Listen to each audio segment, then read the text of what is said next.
Welcome to the Where Do Gays Retire podcast, where we help you in the LGBTQ plus community find a safe and affordable retirement place. Join Mark Goldstein as he interviews others who live in gay-friendly places around the globe.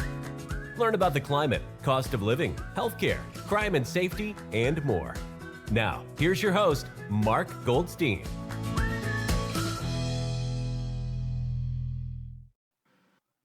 Have you ever wondered what it's like to live in a 55 plus LGBT community? Well, stay tuned and find out. Today we have our special guest, Loren Ostrow, and I'll tell you a little bit about Loren. Loren is the driving force behind Living Out. Loren Ostrow has an extensive background in large project development and management. Mr. Ostrow and his companies have successfully acquired, developed, and managed properties that include casinos, hotels, shopping centers, restaurants, condominiums, and other major commercial real estate endeavors. He serves as Chief Executive Officer and President of Living Out in Palm Springs.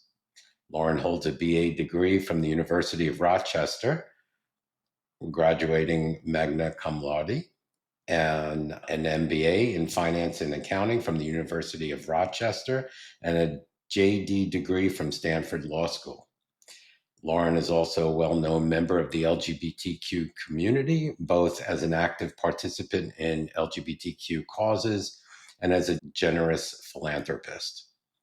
Loren has served on the boards of directors of the Los Angeles LGBT Center, the National Gay and Lesbian Task Force, and Congregation Kol Ami. Loren and his business partner, Paul, has been partners for more than 40 years. I know I screwed that one up. Alanis. He and his husband for more than 30 years, Brian Newkirk, reside in Palm Springs and Provincetown. I even asked you the question before and I still screwed it up. And I'm now on the board of SAGE. Oh, wow. Okay, good. SAGE, the New York SAGE, the National SAGE, or the... National. No, there's only one SAGE. It's the National SAGE. Oh, okay. All right. Yeah. That's good to know. There used to be SAGE affiliates, but that concept is not there any longer. So it's all one organization. One organization. Gotcha. Okay. Loren, welcome to the podcast. Thank you so much for coming. Appreciate it. Let's jump right in. Tell us a little bit about yourself, other than what I screwed up on your bio, and your background. Well, as you mentioned, I'm a developer and an operator of both casinos and hotels over probably 40 years. And I'm also been involved for over 30 years now in LGBT national organizations. And from that, I got the notion, I'm answering a question maybe that you're going to ask me later, but I have learned over all those years that there was going to be a need for LGBT seniors, because just like any other demographic, our community was going to age. And I knew from my experiences, particularly with the center and the task force, and now with SAGE, that there were very few opportunities for, in particular, market rate housing. There have been more and more opportunities for affordable housing, typically done by charitable organizations. The LA Center has 2 affordable housing projects. SAGE operates 2 affordable housing projects. Philadelphia has one. The Resource Center in Dallas just opened their affordable housing project. The center in Wilton Manors just opened an affordable housing project. But that is a very different animal than market rate housing. And for people who don't qualify for affordable housing, because you have to qualify with lower income levels, there were no opportunities.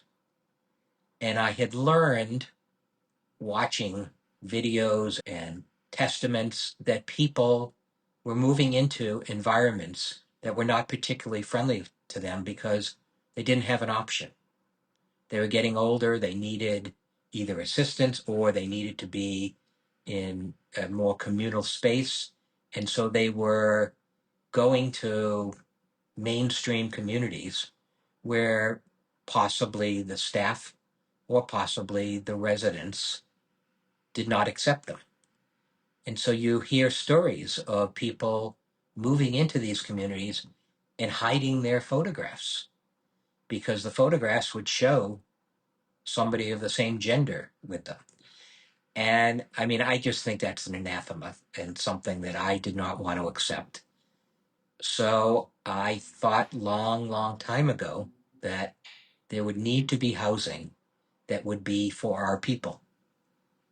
And so Paul and I, my partner Paul Alanis and I, have worked together since 1976. It's a very unusual partnership to last that long. He's a straight guy.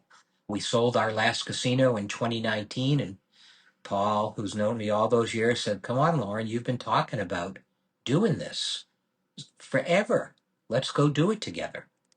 So we built Living Out, and we created this community that is really unique, I think, in the US and probably in the world as a space for LGBT people and its allies and their allies, but that focuses on our community, focuses on our culture, and celebrates that, as opposed to being a place where LGBT people can live and be accepted, but that whole cultural element is really missing.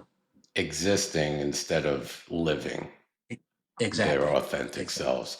Let me give you a Exactly. let me give you a perfect example. My husband and I, we used to live in Florida. We lived there for 4 years.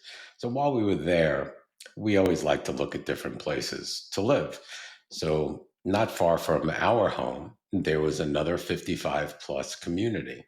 It happened to be on Valentine's Day. So we walked into the sales area and looked around and wanted to see some models. So when we checked in this with this woman, and she welcomed us and said, "Hi, gentlemen.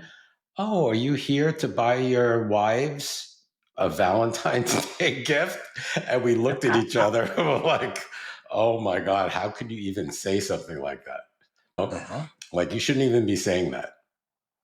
and, Well, and that's privilege. We know that's right. privilege. And Yeah. so I was like, "Oh my God." And perfect example. Yes, we do need communities where we can be our authentic selves. So Right. thank you. Right. And So, just for an example, yesterday in Palm Springs, we have an annual Sage and Friends gathering, and it's a fundraiser for Sage. And we had it at Living Out. It was the natural place to have it. We had it out on the lawn, one of our lawns, with 250 people. And it was a celebration of our community. wow, No ifs, ands, or buts about it. that's great. That's great to hear. I'm sorry I missed it. I was actually, we came back to Phoenix 2 weeks ago and we were in Cathedral City. We were living in Cathedral City for 3 months. And did So you come to see Living Out at all? we didn't this time, but we were there before. I've seen Oh, it. you've been there. I've been Oh, there. okay. I've been on a tour. Okay. And that's yep. So I really liked it. So, Yeah. but I have seen it. It's a Yes, it's a really beautiful building. It's a beautiful residential spaces. It's a beautiful community and environment. yes, it is. So, so the inspiration was because nothing like this ever existed before, correct? Right. And I had seen the LA Center years ago grappling with how we were going to take care of our seniors. That was an issue from a long time ago. The Task Force Institute that did research papers And I remember back in the early 2000s reading about a paper about the demographics of LGBT seniors. And it just was so obvious to me that we needed to have our own spaces.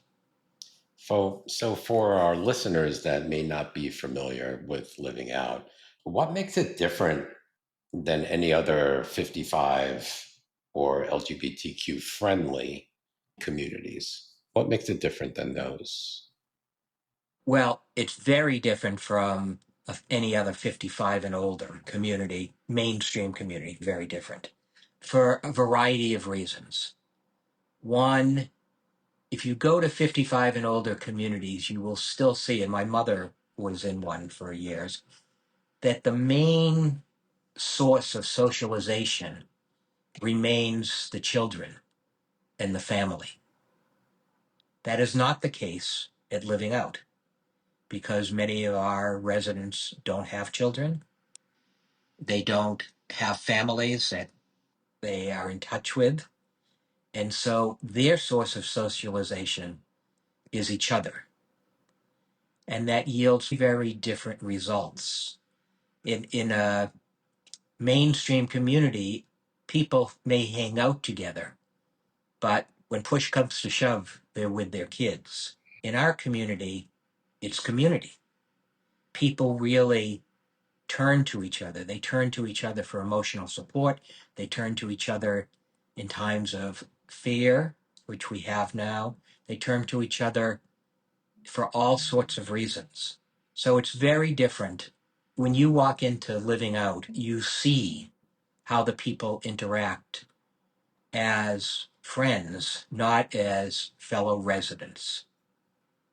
The second thing that's different is we're all about the gay. I mean, we have programs like others do. We have an art room and people do art projects. Some of our residents are painters and they paint in the art room. We have movies. When some of them are mainstream movies, we show a movie every day in this beautiful theater. With As popcorn. other with popcorn and candy. I took some. And I saw that in the inventory. But a lot of our movies are about our community or speak to our community.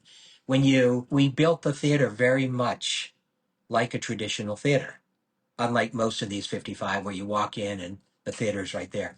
We have a ramp going down into the theater, and along that ramp are movie posters. And my business partner walked in and said, I don't know most of these movies because they were movies that are iconic in the LGBT world and that are not necessarily iconic in the mainstream world. He knew West Side Story. I My give him favorites. credit. I give him credit. But Desert Hearts is there. Go Fish is there. I don't even know how to pronounce it. E2 Combie. There's a poster there. It's about our people. And that's what this is about. This is about our people. So it's very different in that respect. It's so different. And even other LGBT communities are, while there's a celebration of our culture and our world, it's different in that it is very spacious, luxurious. It's very comfortable. Our units, for instance, in an affordable housing project, typically, the the apartments are maybe 400 or 500 square feet, typically. In most market rate senior communities, the average one bedroom is 600 to 700 square feet. Our one bedrooms are 1,100 square feet. Nice size. So it's and our two bedrooms are 1,400 to 1,800 square feet. So it's very different in that respect. And I just want to tell the audience these are rental apartments. That's correct. Okay. They are rented. And we have asked for 1-year leases. Okay. Okay. That's good. Are there specific needs or challenges within the LGBTQ community that Living Out aims to meet? Sure, there's that need for community that I've addressed already. There's the need for at least an awareness of health issues that may be peculiar to our or more prevalent in our community. And while we don't have medical care, we do. Eisenhower Medical, which is a large hospital in the desert, called me and asked if they could be part of Living Out. Oh, wow. And so they have an office there with a nurse who comes once a week that can help our people transition to proper care. And it's different in a lot of communities in something that I particularly have chosen, which is when most communities you have independent living, then you have assisted, and then you have memory care, nursing care. And I wanted to skip the assisted living because I feel it's more important for our people to be with our people than to pick up and go to another property or even another building if they can get those needs met in their own apartment. So I've urged people to bring in home care. Memory care is more difficult, particularly when it's advanced, but we have people who are living there and have somebody there 24/7. We have people living there who have somebody coming in to help them during the day. And so it's different than a lot of places in that respect as well.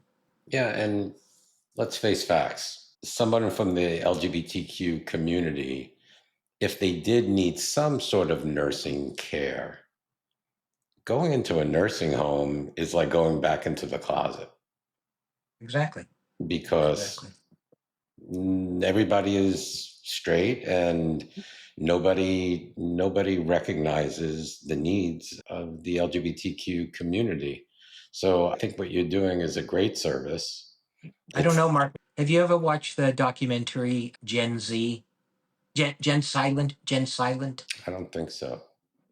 I recommend it to you and to your listeners. It was a documentary made probably 15 years ago, perhaps, in Boston. Uh-huh. And it was more focused on healthcare needs, but it told stories, real stories of people and the challenges that gay people have getting healthcare delivered in a sensitive and culturally appropriate way. Yeah.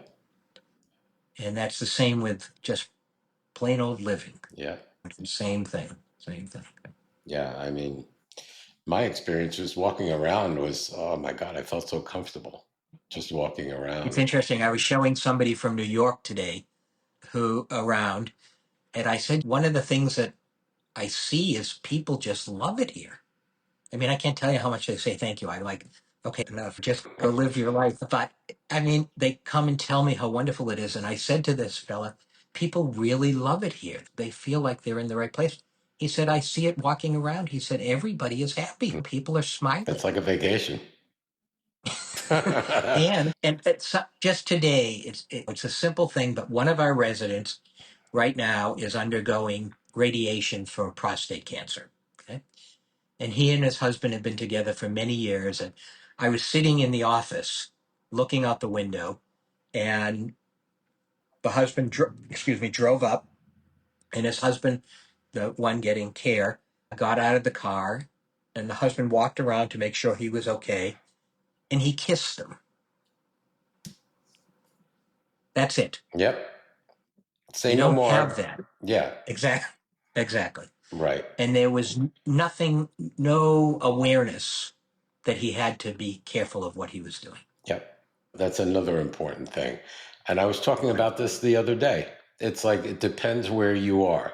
So do I hold my husband's hand in public in middle of Phoenix? Not so much. Would I hold his hand in Palm Springs? Oh, absolutely. Would I living out? Sure. Exactly. Right. I would feel so comfortable. And I did feel comfortable when I was taking the tour. It was like And then we fulfill all the stereotypes as well. So we had a year ago now our first Super Bowl party, And we were joking, but when you walked into the lounge, we have a big TV, and most of the people came down to watch or came down to the lounge to party. And sure enough, in the front row were all the lesbians, and they were paying attention to the game, and all the men were in the back, just talking and eating and drinking. There you go. Okay? And that's another thing about living out. It's difficult. A lot of LGBT environments are very male focused, and They living are. out has been extraordinarily successful. We are over more than 25% women, and that's an unusual. And more women are coming, so I'm really happy about that. Yeah, that's great. Yeah, to me, I think there's a lack of women in cities or towns. It seems like our lesbian community like a little bit more suburban or rural areas. Well, I think some of it is economics driven as well. Women traditionally have not earned the dollars that their male counterparts have. This is true. And so they go to places where they can afford to live. Yeah. Okay, so tell us about the amenities and services besides the movies and the popcorn and the candy. I know that you tell us about everything else, the restaurant, everything. So there's a restaurant, and unlike most senior communities, retirement communities, the restaurant is open to the public, and it is a real centerpiece for the city of Palm Springs because it's operated by very dear friends of mine and my husband's, Susan Feniger and Mary Sue Milliken, who people who watched Food Network early on, they were the two hot tamales. They are groundbreaking chef entrepreneurs. They are in the Smithsonian. There's an exhibit Well, about them next to Julia Childs. And Susan is a lesbian. She's co-chair of the LA LGBT Center board, and she's a longtime friend. And I called her, and she knew what I was doing, and I said, "Will you do this with me?" And she had not operated in Palm Springs, and they opened Alice B, which is a fabulous restaurant in Palm Springs now, and a restaurant, at least in name, dedicated to women. I wanted this to be a restaurant. It's filled with art by lesbian artists. It's about Alice B. Toklas and her wife, Gertrude Stein. There are two fabulous portraits that dominate the restaurant of Gertrude and Alice, done by the fabulous LGBT painter Jo Hay. She's a resident of Provincetown, very well known, and I asked Jo if she would paint these. So just a wonderful restaurant. It's difficult to get a seat there, which is nice. And so it gives my residents an opportunity to interact with the community outside.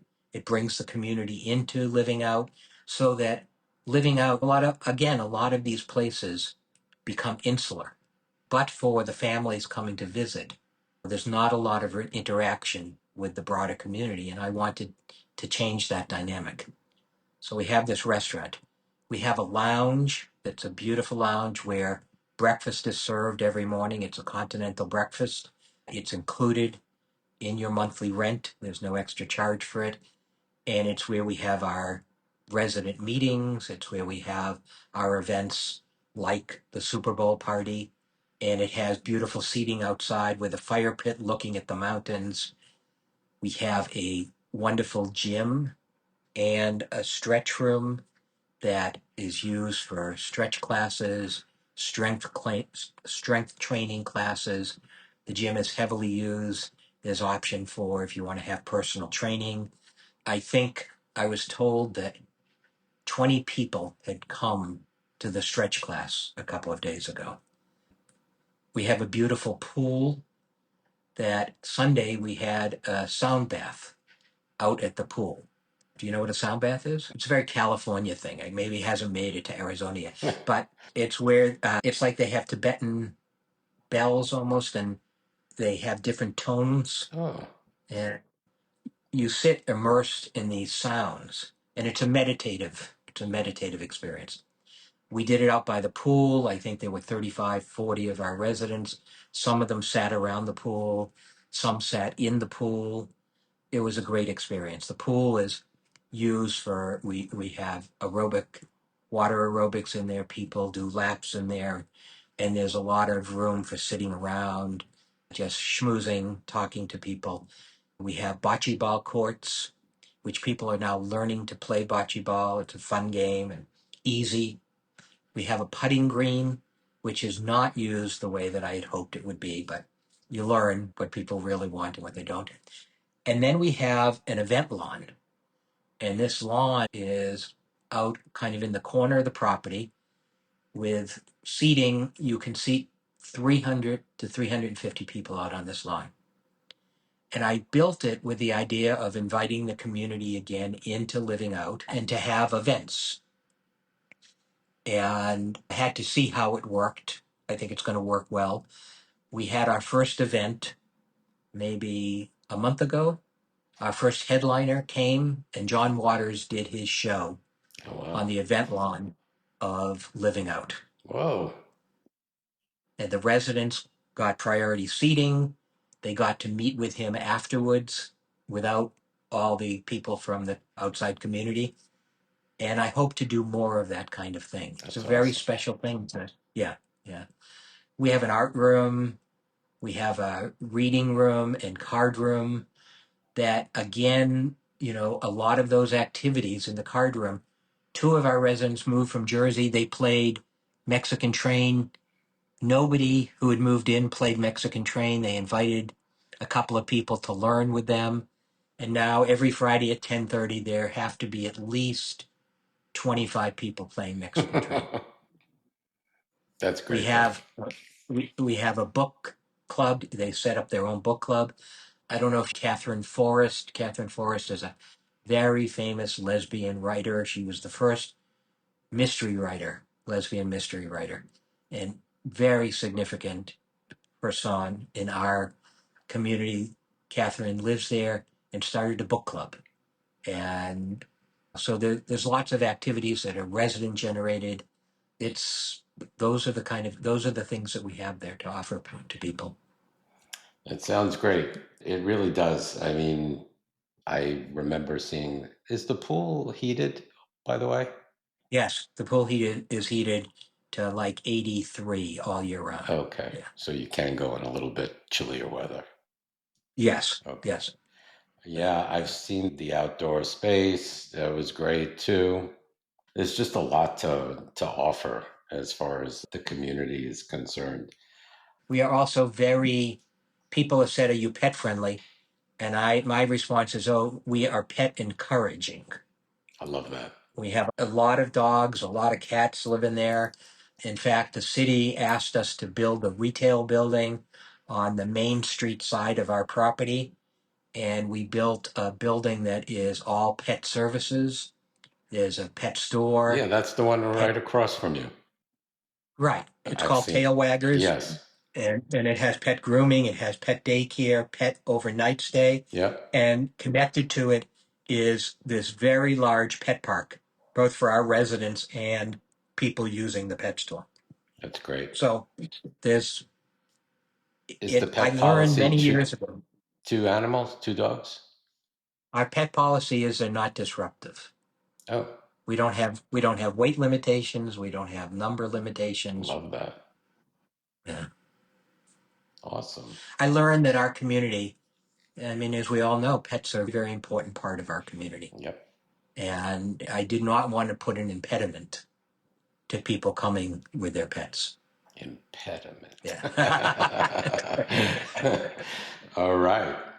Awesome. Yes, we love our animals and we love our pets. So it's very important to us, especially as we grow older too. That's our family. Sure. So Sure. And they absolutely. take care of us. They do. They sure do. Is there any specific amenity that caters to the LGBTQ community specifically? Not specifically. Okay. You froze, Mark. Oh, I did? Don't worry. Oh, Oh, I see. okay. It's reconnecting. Yeah. Yeah, there's nothing specifically other than our programming.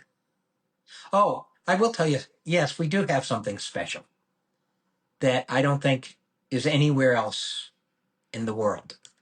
So, in the development world, if you're a developer, nobody ever wants to invest money for art, okay, on the wall. So you end up oftentimes with poster art or multiples of prints and things like that.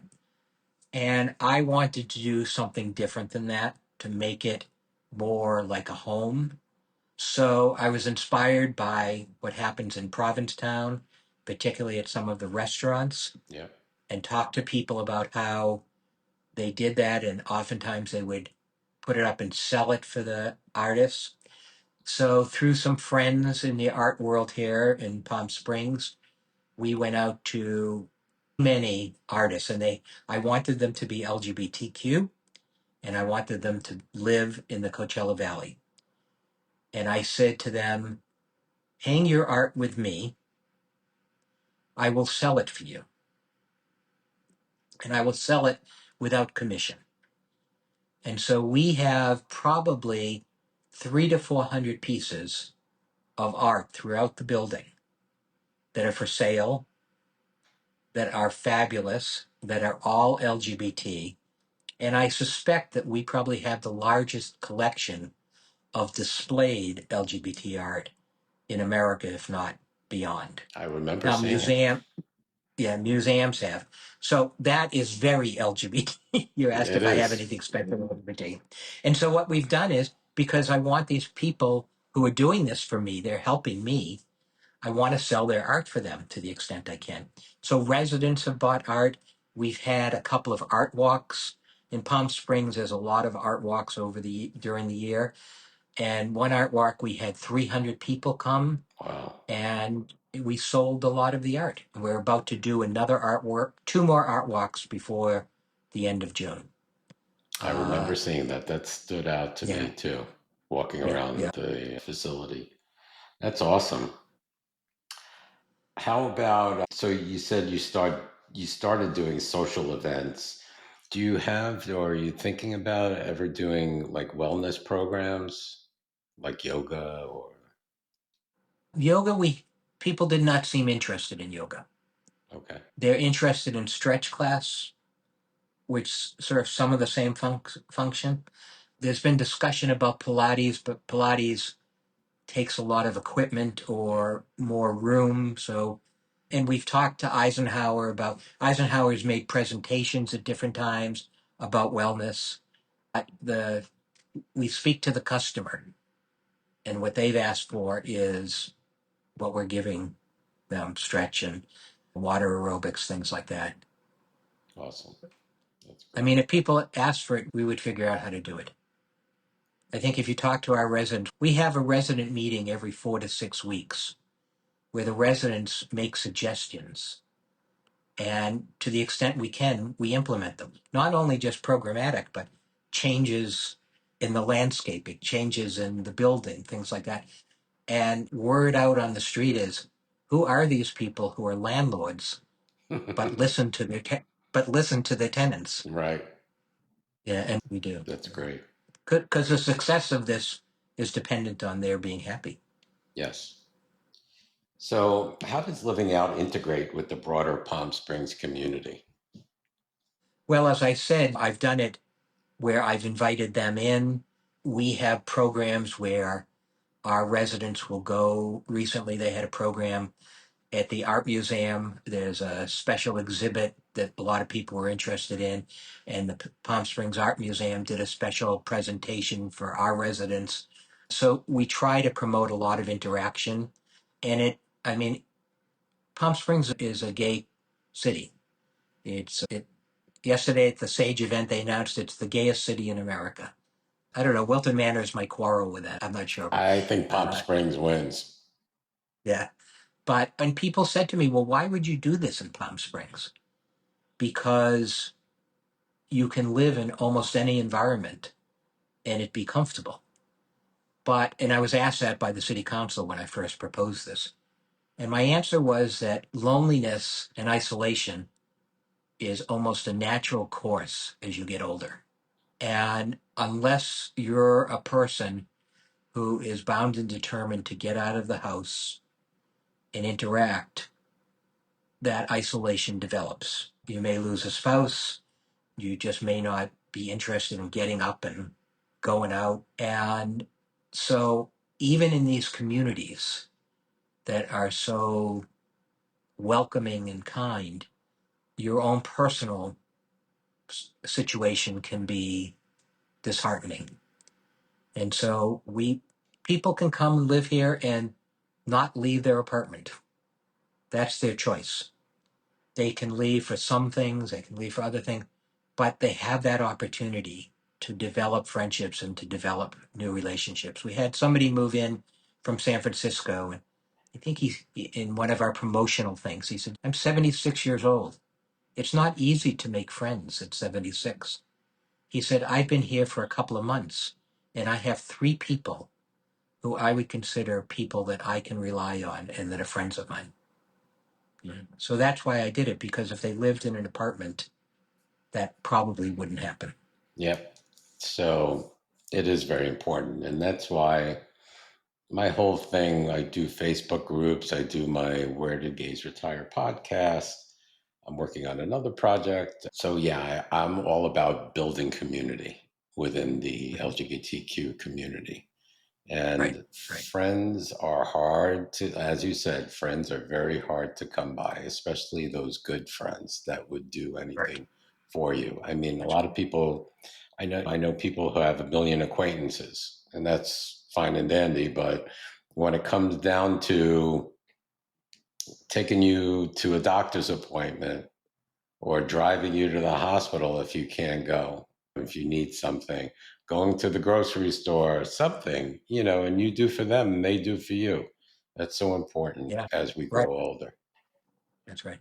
And unfortunately, we, like any other senior community, have lost people from disease and death. And the community has rallied behind their spouses if there's a spouse involved. People are not, they don't feel alone if they don't want to feel alone.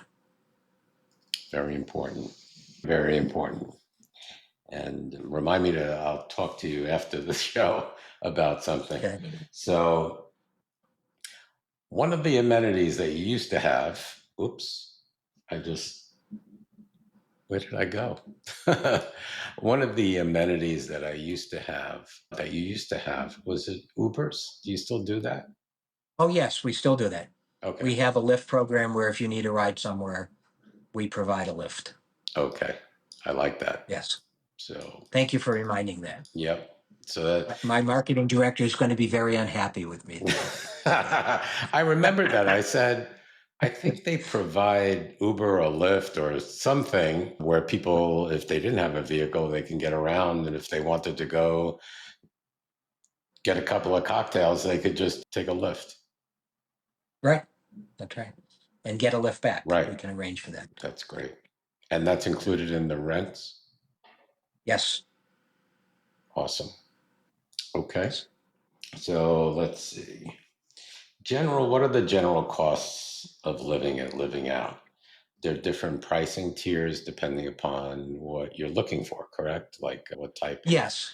of The apartment? pricing varies from the 1 or 2 bedroom, plus within the 2 bedroom, the size of the 2 bedroom. And then the pricing varies with the floors. The first floor is the most expensive because all of those apartments have private yards, and a lot of people with pets in particular want to be there in their big private yards. Yeah. The top floor is then the second most, and then the middle floor. And then we have 3 different views. One looks straight at Mount San Jacinto, which is that big imposing mountain that dominates Palm Springs. And then there's a view towards the San Gorgonios, which is where the snow builds up in the winter. Right now it's snow covered. And then there's another, and I'm going to forget the name of the mountain range, but it looks at the parking lot, which is the least desirable, we thought, but it has beautiful mountain views above the parking lot. And so what we're doing is putting in shades. We have shades in the units, but we're going to change the shades if people would like to go from the bottom up so they can cut out the car view. Cut out the parking lot. Yeah, and look at the mountains. And the rents go generally from 4,500 to 8,000 for the most expensive unit, 8,200. That includes free breakfast. It includes all utilities, which in Palm Springs are quite expensive, particularly in the summer. Air conditioning. Yes, it includes weekly housekeeping. It includes every 6 months a deep housekeeping, deep cleaning. It includes the lift program. If you take off the cost of all of those things that you would incur elsewhere, it's in today's world, a very reasonable price. That includes the pool and the gym and everything. Oh, sure, all that stuff. Amenities. If you wanted private training, you would pay for that yourself. Yeah. If you want a haircut, it's not an issue for you and me, but we have a salon and you would pay for that. If you want a manicure, you would pay for that. But most everything is included, so your expenses are really controlled. And it's interesting because we didn't know how the rental program would work, whether people would be receptive to it. Because in America, there's so much focus on building equity through homeownership. Right. It's kind of the American dream. And people, when they first think about this, are struggling. Well, I'm not going to earn any equity. I'm just going to be spending money. And I said to some people, well, what are you going to do with that equity? What are you going to leave it to your children? You're going to leave, or to your nephews who maybe won't even talk to you? Or your dog. Yeah, or your dog. So live your life. And you need to be careful and make sure that you have enough money. Have enough money. But, this idea of home ownership is, as you get older, it's not the right thought process in my mind. What was your deciding factor instead of going the condo route that you went the rental route? Deciding factor was cost of construction. California is very litigious. Homeowners associations inevitably sue the developer, the contractor, the architect for lots of things. If they think there's too much noise, they sue. And so we learned that the cost of construction, because all the people involved build that in to their cost in case something happens, the cost is much more expensive. It's much more prohibitive. And it's much more difficult to finance condominium development in California. California is very pro buyer in the condo world, where many states are not. So you are not allowed to make non-refundable a deposit on a condominium until a year before you open. And yet, as a developer, you're borrowing money 2 years before. And the banks are saying, well, how do we know that these are going to sell? And you can't show them non-refundable deposits. So it became very difficult a lot of the banks really loved the concept. They wanted to be on the ground floor with this new idea, but many of them were not willing to take that risk. So we switched to rental, and in a way, the deciding factor for me was that I get to control it. And what I mean by that is, in a homeowners association, you don't know who's going to take over the homeowners association. The homeowners, yeah. Then right. You have to get bored. And they may want this to be less gay. They may want this to be something very different than I conceived of it. Whereas in a rental, Paul and I still own it and we control. And I wanted that for our community because I don't want them to be sold out. That's a great point. And because I always ask somebody that had like an LGBTQ community for sale, how do you control who you sell to? It's not If someone decides to sell their unit, you can't tell them that they can't sell to a straight person. So you lose that difference of being solely LGBTQ. So where in your case, it's your business. Well, I can't Discriminate. discriminate, Right. nor are we interested in discriminating. We have straight people living there. But as I say to people who ask me that question, I say straight people have to be comfortable in our culture. And if they're not going to be happy there.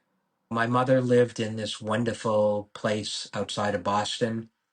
It was operated by Hebrew Senior Life, and they didn't discriminate, but it was mostly Jews who lived there. Right. And the same with us. People come and they know that we are an LGBT focused. And if they're comfortable with it, I welcome them with open arms. Sure. If they know up front, and I'm sure they do, because first of all, you're in Palm Springs. That's one hint. Number two, you're in a community that's known to be solely LGBTQ or Right. LGBTQ And there's a big flag friendly. hanging out there. Right. There's a big flag hanging out there. And even my plant pots, as you come into the property, these probably weren't there the last time you were there, Mark, but they're beautiful mosaic pots in the pride colors. And, it's all about us. Yep. All about I us. love Yeah. it. I love it. That's great. Yeah, I mean that seems like in itself that would make the property so appealing. Just to be amongst yourself in an LGBTQ community, there's not, you can't find that anywhere else. Right. That's right. You may have a community, as you said, Wilton Manors is predominantly gay or LGBTQ. They may have people just living together, and the same thing in Palm Springs, but there's no community within Palm Springs. I've heard some people, though, say, let me ask you this question. I've heard some people say, well, it's Palm Springs. Everyone's gay. What's the difference? And what do you Well, think? again, How do you answer that? the difference is isolation as you get older. It's a natural fact. I don't know anybody who hasn't gotten older and had some sense of isolation compared to what their lives had been before. Yeah. They may have limited mobility, so they can't go out to the bars like they used to. It's true. We are a gay city, but it's very different to have community and to have it right at your doorstep. Yep. It sure is. Sure is. How does Living Out support and participate in vibrant local LGBTQ culture? Well, we're in the Pride Parade, and our residents walk and ride in the Pride Parade. Oh, cool. Every year since we've been here, we've been in the Pride Parade. We're like, Living Out has become the natural place for many LGBT organizations to have their gatherings. HRC recently had, now these are fundraising events, but they reach out to the broader community. HRC asked if they could have their event there. The center has had events there. It's a natural spot for gathering in our community. Look, John Waters was a citywide event. That's how we Yeah. participate. You're in a great spot, too. It's a Yes. great Yes, we're location. very lucky. We're very Yeah. lucky with our location. Yeah. Could actually walk to different places. Sure, you can walk to downtown. It's a little Yeah. bit of a walk, but you can walk to the Arenas district. Yeah. A funny story, my business partner, who's straight, when we were putting together the package to raise the money, you always put a series of maps. You start with like a map of the US and then narrow down to Palm Springs. And then we had our final map of Palm Springs, and we had outlined the Arenas district. Well, Paul didn't know the Arenas district. And he said, how come you didn't show downtown? He said, no, it's the Arenas district that people go to. He didn't know what that was, but we are part of that community. Yep. You know? Yeah, that's great. Yeah. I mean, I had one of our little Where Do Gays Retire get-togethers at Quads Yeah. on the Yeah. at the Arenas Right. district And the we first time. recently, you're familiar with Brand G, the cruise Yes. lines? Yeah. They have a large contingent of customers who have been on their cruises who live in Palm Springs, and they came to Living Out and had their get together with their Oh, customers wow. at Living Out. Yeah. Yeah. That's, So we're kind of naturally a place where the community thinks about now. that's wonderful. That's wonderful. And how does the year-round sunny weather in Palm Springs enhance the experience for residents? Well, it's sunny. It's How pleasant. about summertime? Nobody can go Yeah, out. summertime is hot. Phoenix is hot. That's There are for a lot of sure. hot places, but you learn to kind of structure your day around the In the heat. morning, do Um, everything in the you get morning. up in the You early walk in the the morning to doggies. exactly. You stay inside, or you go get on a lift and go to a air conditioned restaurant.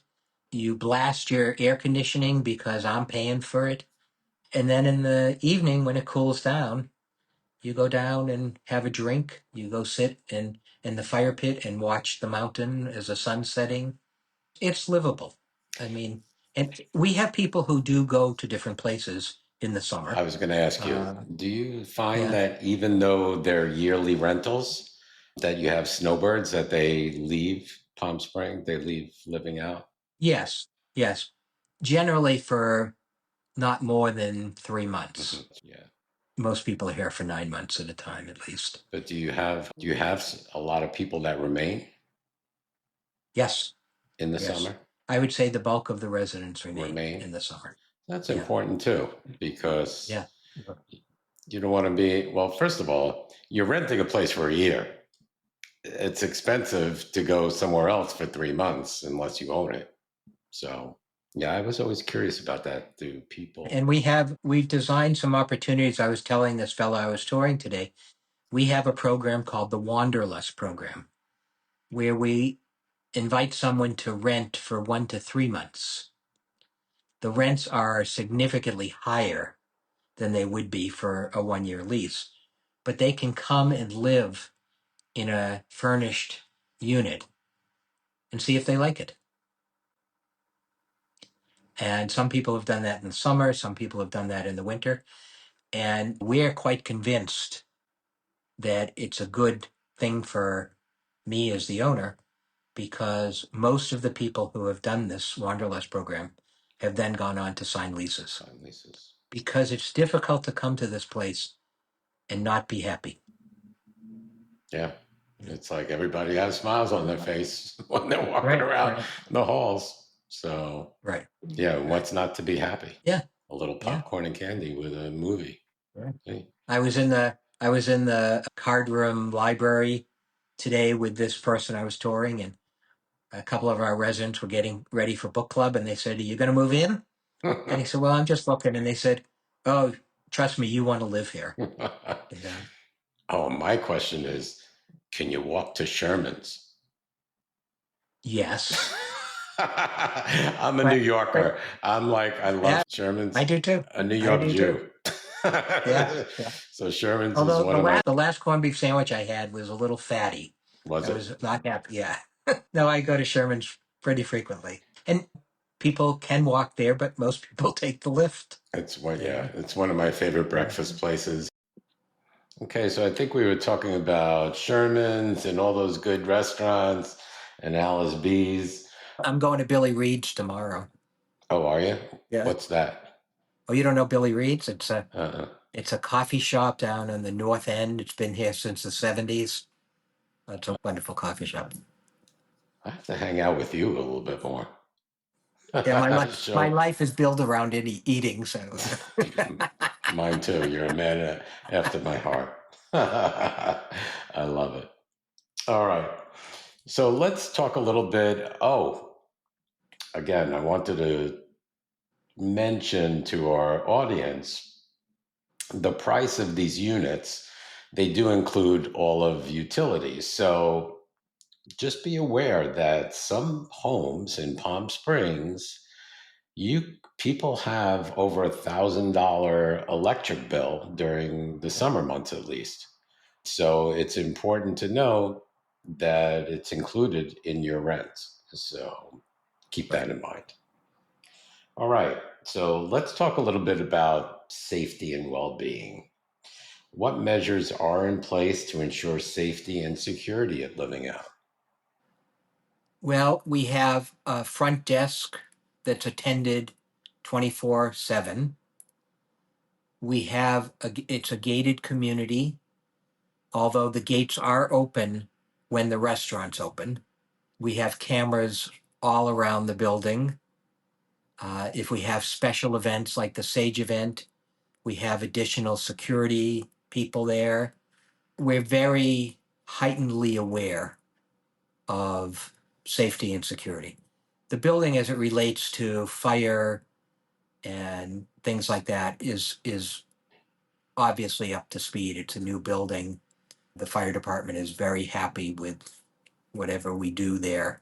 But I will say that there are some residents who feel like if people can come in, there's a chance that somebody could stay and cause trouble.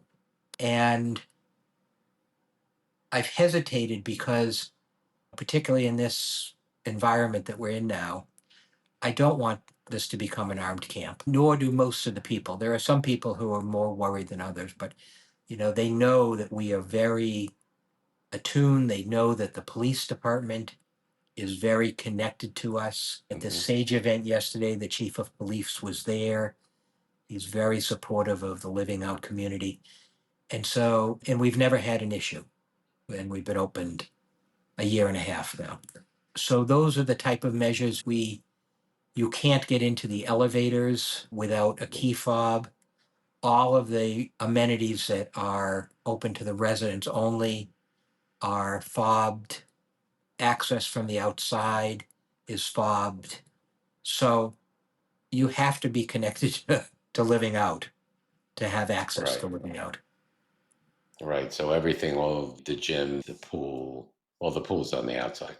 Yeah. But is it separate, the pool? Do you have to go through a gate Yeah, there's a gate to a there. fob Yeah, with a that's fob? fob. Yeah. Okay. But it's a very secure property, more secure than anything else in Palm Springs that I'm aware of.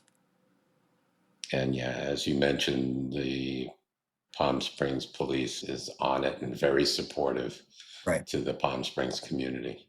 As is the fire department. The fire department is. Yes. Okay. So that makes me feel better. So you have a concierge, everything is locked up, no vandalism. Have you ever experienced vandalism? No. Okay. No. Sounds good to me. Let's see. Future expansions. Do you have any plans on doing anything else as far as Living Out is concerned or anything Well, I would else? like to.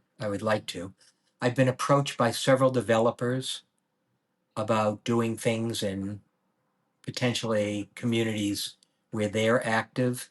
Development is a long, difficult process. And I'm no longer young. And so Yes, you. I think for me, development is not in the future, but management and operation are in the future. And I know that this can be done in many locations in the United States, although my thought process is different than others in terms of what it takes to be successful. There was an attempt to do one in Santa Fe years ago, and it did not succeed. Even though Santa Fe is known as a very welcoming, friendly, open community, in my mind, it is not a gay community. It is not, there's no central gathering of the community.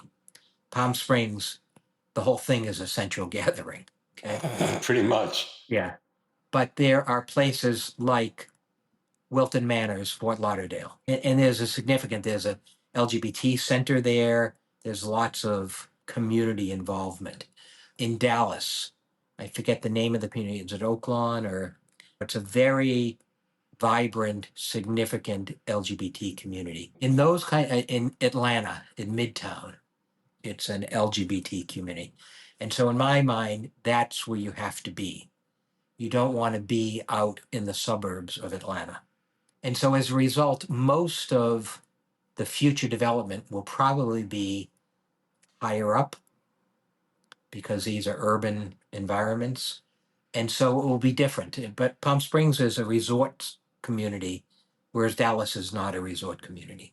So I know that this will succeed. I know this will succeed. Living Out is the subject of a case study by NYU School of Business. It hasn't been published yet, but it's going to be published probably in the next year or so. And it's focused on financing because that's, to be honest, the most difficult thing is to get financing for a project of this nature. And so I think that will help people understand that it's achievable and what it takes. And NYU, Sam Chandan, who's in charge of this part of NYU, the real estate branch of NYU School of Business, was out and spent a lot of time talking about the things that we had done to raise money for this project to get it developed. And I think everybody's waiting to make sure that I succeed. And once I succeed, and I consider success 85, 90% occupancy, and we're at 75%. And so I think once I succeed, you'll see other people coming to me and saying, help me do this elsewhere. That's great. I wish they would do one here in Phoenix. Phoenix is on my list. But then again, I'll tell you after that, I'm pretty sure that we're moving. We're on the road again. Really? I'll tell you after. But, there's a lot of places. San Diego would be a wonderful place to have a living out. Long Beach would be a great place to have a living out. Los Angeles would be a great place to have a living out. There's so many places where our community, there's such a need. People have said to me, well, are you worried that somebody will come in and compete with you in another place? And I said, no, we need it. Need it. I'm never going to be able to satisfy the demand. When you talked about development, and that's one of the hardest parts, I remember Living Out took a long time to get developed, right? Yes. I remember it being an empty lot for a long time with just a sign that it was there. And then I came back and I was like, oh, they're building. And I was like, how long did that take? It took from beginning to end, about 5 years. Now, part of that was because we shifted from condominium to rental. To rental, yeah. Part of it was the need to get financing and having to go. That's a long process to go through. Yeah. Part of it was we were delayed in construction. Our contractor was delayed 7 months. Part of it was COVID. Yeah. So I would think that normally it could be a 3-month process. The other thing that it could be, it doesn't have to be 3 year, not 3 year. 3 year. I'm sorry. Sorry. It doesn't have to be ground up. I don't know how much people know about commercial real estate, but there's been a strong move to adaptive reuse of buildings. Office buildings that no longer can fill up are becoming hotels, becoming residences. And so I think around the country there are opportunities to buy an existing building. And once you have the structure, yes, it takes time to gut the thing and rebuild it on the inside, but it's a very much simpler process. Simpler process, yeah. And there's getting through the city. The city was wonderful with us, wonderful, but it's still a process, and you have to honor that process. And people in the city need to have input. Yep. Got it. So, what has been the most fulfilling or surprising part of you leading this project? So I have a dear friend who served on the board of the center with me. She now lives in Central California, up near Pismo Beach. And she wrote to me and she said, have you had that moment where you realize what you've created?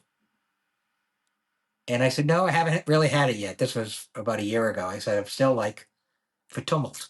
I'm still, and she said, well, you're going to have it at a moment that you have no idea that it's going to hit you. And I was in the lounge at breakfast, and there had to be maybe 40 people sitting having breakfast.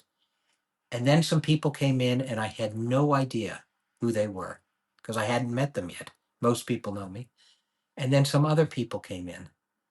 And I sat there, and Mark, for the first time, I wept because I realized all these people are coming because, Of you. well, not because of me, but because But, what I've created. right. Because what I created, and that I've met the need for our community. And it was a very significant moment for me. Yeah. You're making me cry now. Ooh. That's great. Yeah. It's, yeah, you just, one day you just sit there and say, wow, look what I've done. Yeah. Yeah. It's a big accomplishment. Yeah. Whereas a Truly year is. ago, when we first were opening, and I was saying, look what I've done. Oh, what have I done? Yes. Things will always work out in the Yeah. end. Yes. So, any words of wisdom to our LGBTQ community that's looking to make community? Yeah. First, look at living out. Okay. It's not as difficult a transition as one might think, and it's a very fulfilling transition. And then find a place where people will support you. If you need to retire and need to do it somewhere near where you live and there's not a lot of opportunities, do some research. SAGE, in which I'm on the board, has a program where called SAGE Cares, and they contract with mainstream retirement communities, and they go in and teach them about the specific needs of LGBT people, both health-wise, emotion-wise, and they teach them how to be responsive to our people and give them a full life. And they are certified. So I would say look for a SAGE certification. That will give you greater comfort that you will be welcomed in that community. But come to Palm Springs. It's the gayest city in America. You belong here. It is. It's one of my favorite places. Yeah. It really is. I just spent some time there next door in Cathedral City, Rancho Mirage. Have wonderful friends from there, met wonderful people, lived with them for 3 months, and had a ball. Yeah. So Yeah. I will be back. Right. Right. It's a wonderful place. All right, Loren, thank you so much. Thank Thank you you, for Mark. being on the podcast. I really appreciate learning about living out.